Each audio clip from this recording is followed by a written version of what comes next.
for Sopoaga in a test match, and it is a beauty. Put away, some good running ball here.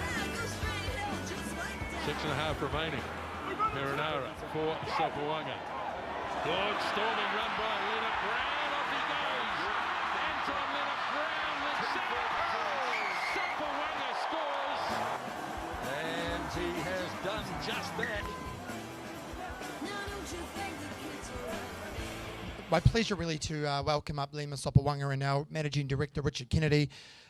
Please come up and take your seats. For those who don't know, Lima has played 18 tests for the All Blacks. He's scored 61 points, 18 caps, 61 points for the All Blacks. He was critical in the 2015 Super Rugby Championship win against, playing for the Highlanders, where I'm from in Dunedin, so really close to home for me, which is great. He debuted in 2015 at Ellis Park in South Africa, the spiritual home of rugby for South Africa. It couldn't be a tougher debut, but he came off and they won that game, and it's awesome to see you here, Lima, and thanks for coming.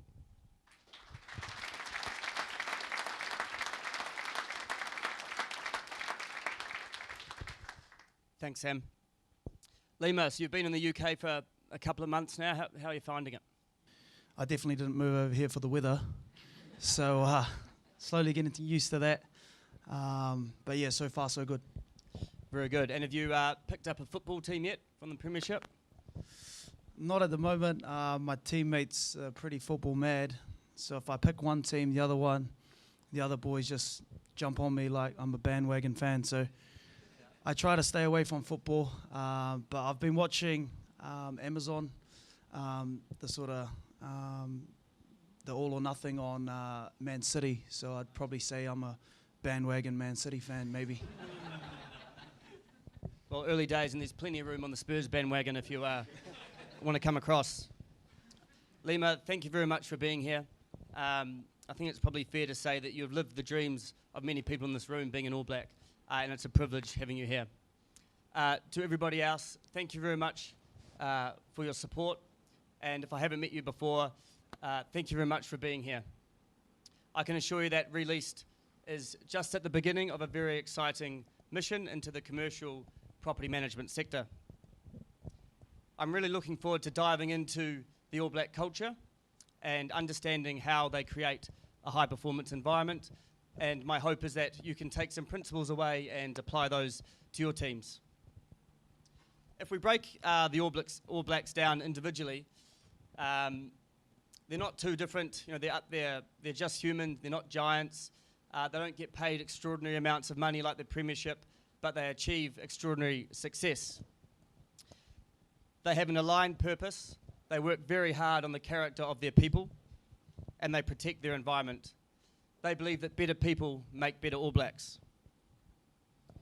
In 1905, the All Blacks came over to the home of rugby, England, and they played 35 tests and lost one.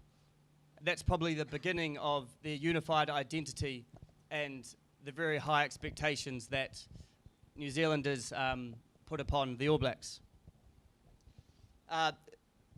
Before we get started, last weekend I was at Principality Stadium watching Wales play Scotland, and in one of the last plays, a Welsh player was tackled, and so much so that his pants came down and his bare bottom was showing.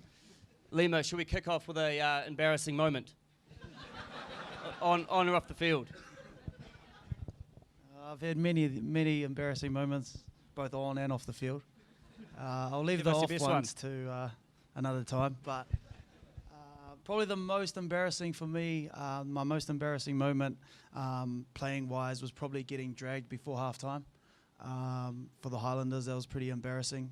I think there was about a minute to go in the first half, and my coach could have waited till halftime to drag me off, but he decided I was having that bad of a game that he dragged me off 1 minute before halftime. So I'd say that was probably my most embarrassing moment.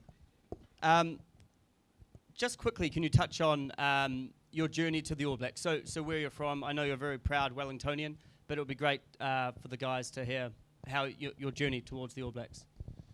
Yeah, so obviously you heard I'm from Wellington, born and bred there. One of 6 kids. There's 4 boys, 2 girls, and I'm lucky enough to be the oldest. Started my journey playing rugby when I was 5 years old, as many Kiwi kids do, and all you want to be when you're playing rugby in New Zealand is just an All Black. And for anyone like myself, growing up, hanging out with your mates at the park, watching, your old man play Golden Oldies rugby,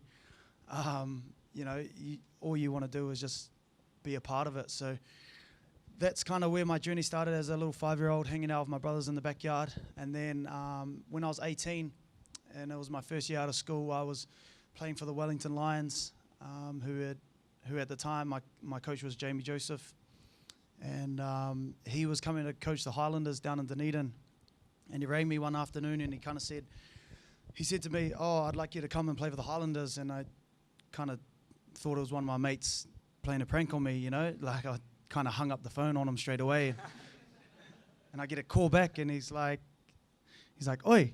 And I was like, "Hello?" And then he's like, "It's your bloody coach here." And I was just like, "Oh, shucks, I better."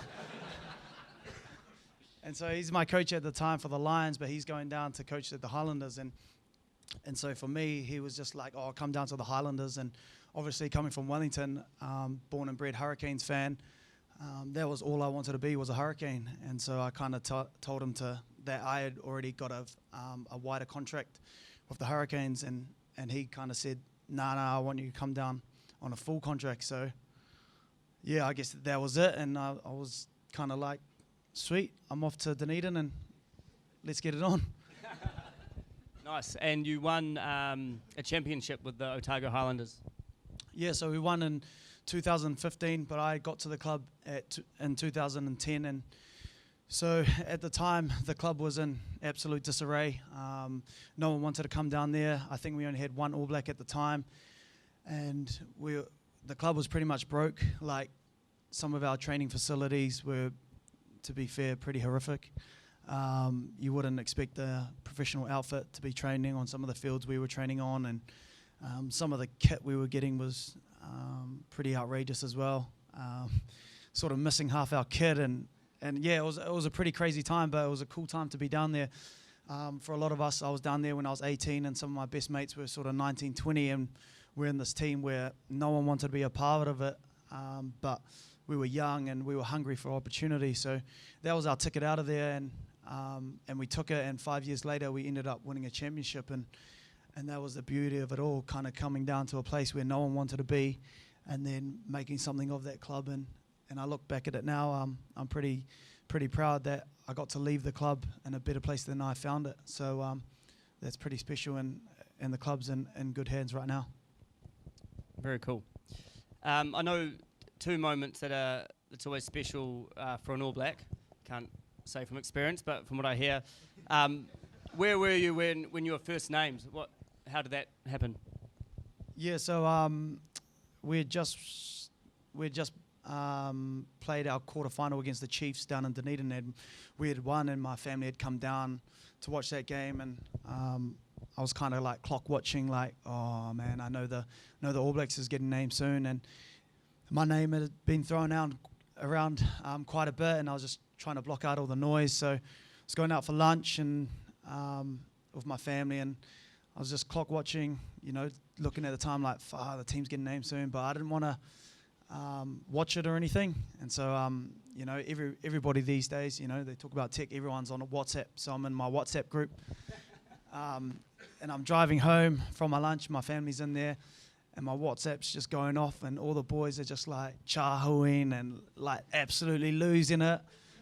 And yeah, I just found out through WhatsApp. That's pretty much it. Like, we talk about technology and how it changes.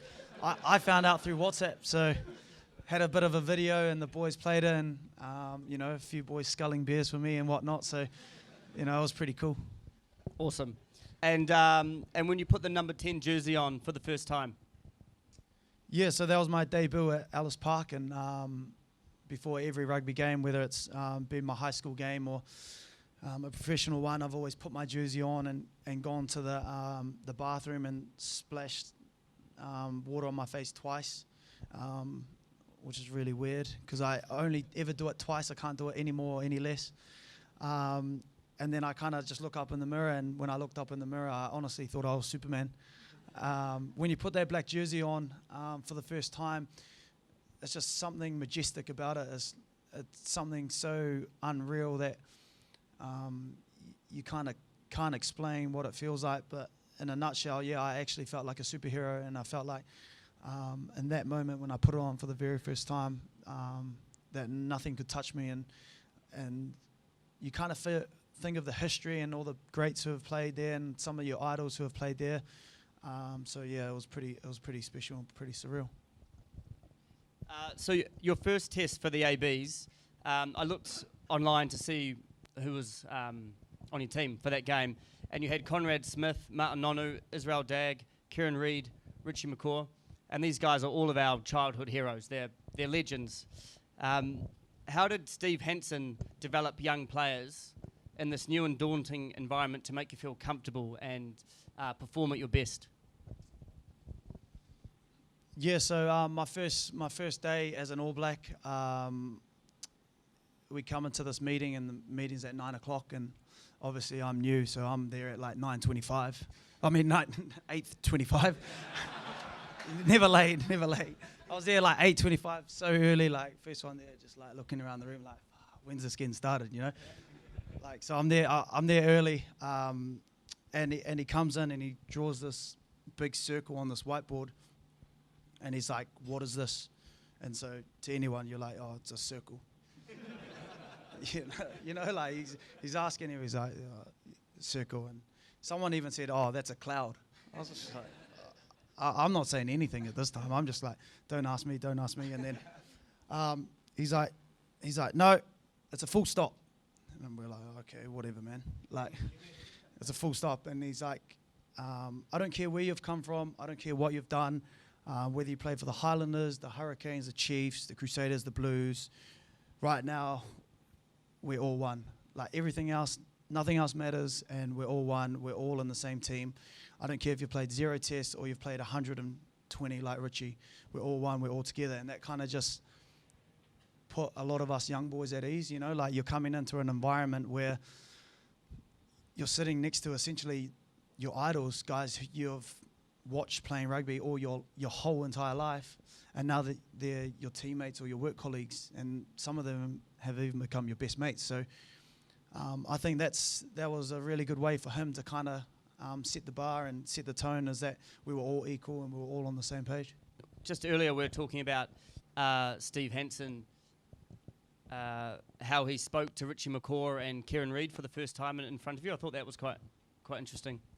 Yeah, so in that same meeting, he's replaying a game, and the All Blacks have actually won. They've won by like 40 points, and so I'm sitting there thinking, there's going to be a pretty smooth review of the game. You know, he's going to be like, yeah, good stuff there, scored a try.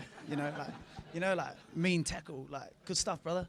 And then like, and the first thing he says is, he goes to Kieran Reid. He's like, Rito, supposed to be the best number 8 in the world, can't catch a cold, dropping all the ball. And I'm just like sitting there like, whoa, this guy's going to all our best players in the team. And it kind of just like, it signified that he wasn't ever gonna like not go at his best and brightest players. Like, yeah, they're your best and brightest stars, but what he was kind of showing us was that like they will make mistakes as well, and no one is above the team. So he was prepared to put his best players in show in front of everyone, and that kind of like, for us young boys coming in, that kind of just made us feel at ease, because when you go into that environment, it's pretty daunting, you know, like so much history, so much mana in there, and for that to happen just kind of put us all at ease, and it made us realize that it was okay to make mistakes, and that mistakes were all part of the game, and it wasn't kind of fatal, it was just what you learn from it. And I'm keen to talk about Richie McCaw a little bit, because he's obviously a legend, and you played alongside him. There are stories of him sweeping the changing room sheds after games, and this guy is the greatest rugby player probably ever to live, and he sweeping the sheds. He's sweeping the tape and the grass. What does that symbolise to someone like yourself? Yeah, I guess that was just his humility as a football player. And one really cool experience I had was that before my first test, we went to a captain's run. We were on the bus to a captain's run. And for those who don't know much about rugby, a captain's run is just the run day before the game. So you kind of just go through your last minute moves and things like that. And so I'm sitting at the front of the bus. There's kind of me, Artie, Severe, TJ Perenara, and we're on the music. So we're on music committee, which is the worst committee you can be on because you can't please everybody. And so, you know, day before a game, I'm kind of like sitting there blasting out like Biggie Smalls and Tupac and all this kind of like rap stuff. And then I get this like, Sops. And I'm like try not to look to the back of the bus, you know, like you don't even look at the back of the bus when you're at the front, you know, like, so I'm just like kind of like look back like that. And they're like, at the back is like Richie and he's in his seat. Captain doesn't sit in the back seat. He always sits in the second to last seat, left-hand side. And he's just like, Sops. He hates my music. And then all my mates are like, ooh. You know, they're all like, and so like I walk back there and all the boys are like laughing at me and he goes, come have a seat. So I have a seat next to him and he goes, you're good? I was like, yeah, bro. And then he's like, you got everything covered? I was like, yep, got it. And he's like, sweet. For this captain's run and for the game, you're going to run the team. And I was just like looking at him like, bro, I've played 0 test matches. You've played 120. How am I supposed to run this? And so, like, he was just like, he just goes, I trust you. You're our 10. You're our shot caller. You make the calls. All right? And so, like, for me as a young kid, I was 24 at the time, what that did for my confidence was just send it through the roof because what he did is he believed in myself and my skill set and he let me do what I needed to do. So when we were out there at Ellis Park, I was making all the line-out calls, and he was just like, yep, sweet, we'll back that. When we wanted to go for the corner, and I said, let's go for the corner, he was like, sweet, back that. And I think what that can do for any young person coming up, not only in a team but a business, it can just give them confidence to grow. And, you know, sometimes he knew out there I wasn't going to get it right, but he still had faith in me to get it sort of right more than I was going to get it wrong. And if I was going to get it wrong, he was going to step up and take the lead. And that was pretty special to see from someone, you know, like Richie McCaw. The ABs often speak of the red brain, blue brain concept under pressure. Obviously, you guys are exceptional sportsmen, but you're still human and still have emotions. Can you please explain the red brain, blue brain concept to the guys and what was your trigger to go either way under pressure? Yeah, so in the All Blacks, when I first started in 2015, they had this concept like red brain, which was, you know, like your competitiveness, your fire, your drive to win, all that kind of stuff. And over here you had your blue brain, which was kind of your cool, calm, collected, you were calculated, all that kind of stuff. And they were saying that you wanted to be more in the blue than in the red. For those of you who watch rugby, Aaron Smith's a perfect example of someone who's always in the red. You know, he's always yelling, he's always screaming, he's always angry. And then over here you had someone like, say, Kieran Reid, you know, like you very rarely see him flustered. And that was kind of the theory around it, was that you needed to be more in the blue. But what over time, over the years I was in the All Blacks, what they were saying was that you actually needed a bit of the red and a bit of the blue, and you wanted to live in this purple zone. So you wanted that fire and that competitiveness, but you also wanted to have that cool, calculated, calm kind of person under pressure. And so where they talk about now is they talk about living in the purple. So you needed a little bit of, you know, fire, and you needed a little bit of sort of ice. Bring that together, and I guess you're making paper.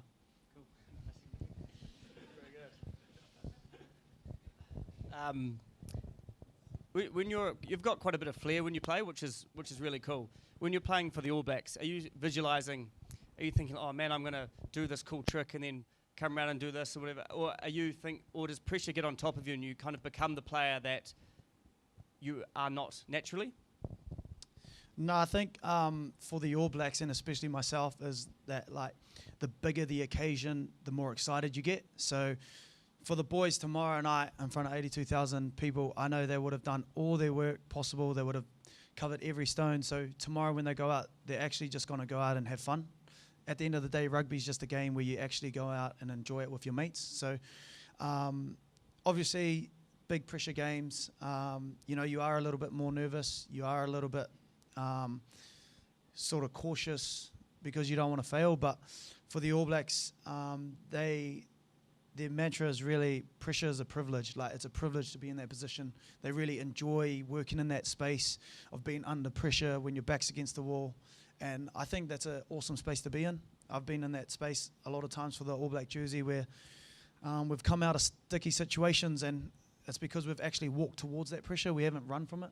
And I think what you'll see tomorrow night and what you'll see from the All Blacks over the years is that they just enjoy living in that kind of danger zone. They enjoy living where the pressure is most high. I think that's what drives them to be better and what drives that team so successfully. And on that a little bit, if we talk about training and preparation, so I think you have like a train to win attitude. Can you talk a little bit about that? What do you train differently in the All Blacks compared to training at the Wasps? Or to be totally honest with you, I'd say All Black trainings are probably harder than Test matches. To be fair, and not in terms of the physicality of it all, but in terms of the mental capacity that they want you at, and how much preparation they're doing in terms of book work, in terms of preparing your body, the stretching, all that kind of stuff comes into it. But for me, the All Blacks don't win games just because they rise to the occasion on Saturday. They win games because of the way they prepare and how they go about it, is that they're willing to test their mettle at a higher intensity during the week, higher than any other Test match. And so when they get in that moment, they've already been there. They've been there sort of 2 or 3 times during the week. They've been there in last week's game. They're constantly always in search of that higher space than what they'll get in the weekend. So, for them, it's always about pushing their limits during the week. And on Saturday's the fun part. You get to enjoy it in front of, 82,000 people. Awesome. Is that enjoyable? When you're 82,000 people? It's not when you're losing. Yeah. True. But if you're winning, it's all good. Yeah, true. Very good. How do you stay relevant, and be the best? Yeah, I think the important thing that I've noticed with the All Blacks and their environment, obviously it's a high-performance environment, is that you've always got young kids coming through, but it's never about having the young kids over here and the old guys over here. For example, Dan Carter, he was my first roommate, and obviously childhood idol, all that kind of stuff. But when I walked into the room, he was already there, and the first thing he said to me was that he was like, he goes, "We're teammates now," and I was just like, "Oh, that's pretty cool," I get it, I'm your roommate, obviously we're teammates, but he never ever hid anything from me, or he never ever wanted me to fail at my job. He always encouraged me to get better, and that was kind of the theme through the whole team, was that you had someone like Dane Coles helping out Cody Taylor, or you had someone like Aaron Smith helping out TJ Perenara. And if you have that kind of culture where you're all trying to grow each other, then the team gets better. But if you had kind of like a culture where, I'm not going to share this with him because he's in my spot, then no one's going to get better. I don't think anyone was going to get better. So I think that's what drives the All Blacks, was that no matter if you're going against each other for the same spot, you're still driving each other to be better people and better rugby player, and that can only be better for you, for the group and for the team. Let's talk about the haka and what that means, and a sort of a unified identity and purpose. In 2004, the All Blacks came very close to ditching the haka. They felt that they'd lost their identity and it was becoming a distraction before the game. However, they eventually came out even stronger with a new haka, and they learnt that personal meaning or purpose is powerfully connected to high performance. What does the haka mean to you, Lima? Yeah, it's a pretty special tool, or people say wall dance before the game, but for me it kind of just signified where we're from as a country. Sort of when you play with that silver fern on your chest, there's 4 million people back home in Aotearoa that are kind of right behind you, and the meaning of the All Blacks and where you come from and the people that you represent is all shown through that moment before a game. And I think it was one of the most special things to be able to do in front of sort of 80,000 people, but also knowing that when you're doing it for the people back home and also for the people who have gone before you in that jersey, because at the end of the day, you don't own a black jersey, you're only ever a caretaker of it. And like I said before, you want to be able to hold your head high, knowing that you left the jersey in a better place than you found it, and sort of that's a driving force, and what a lot of the boys have when you chuck that black jersey on. Right, I think we can probably open up to the floor now for questions. Your questions are If you could change anything about the game, what would it be? Any rules or adjustments you'd make? Maybe they will get paid like footballers.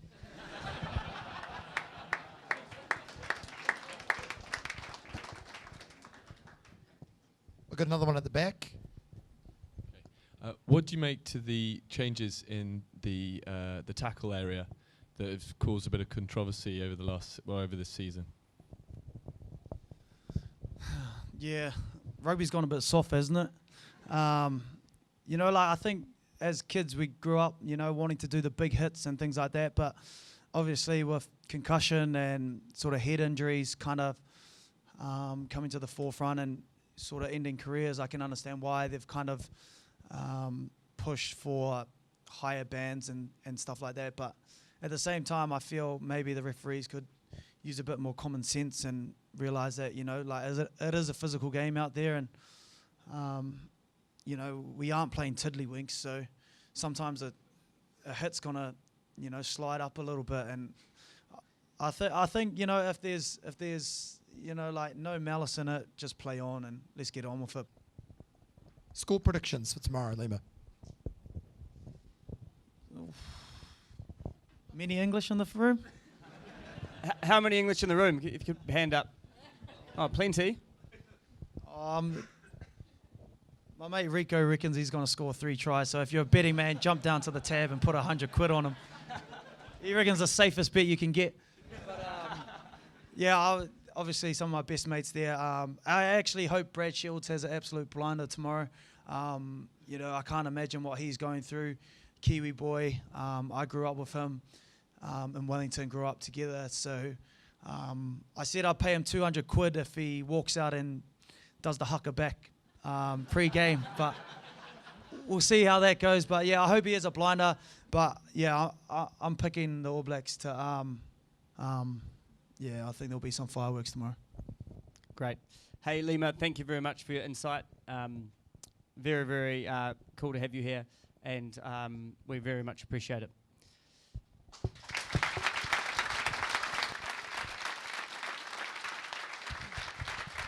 Thanks, Lima. Oh, we're just going to do we'll just keep you up, mate, to do the draw. So we're going to do the draw now for the tickets. And we've got 2 tickets to give away for the All Blacks England, guys, tomorrow. I take bribes. Okay, just choose, so you know, looking.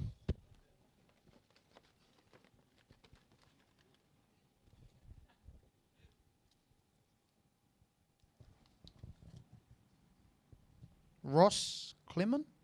Or Clermo? Ross? Dividends. Ross isn't here. Brilliant. We'll redraw again. Redraw. We're in again. Philippa Thorne, Great Portland Estates. Woo, can we get a round of applause? Philippa. Congratulations.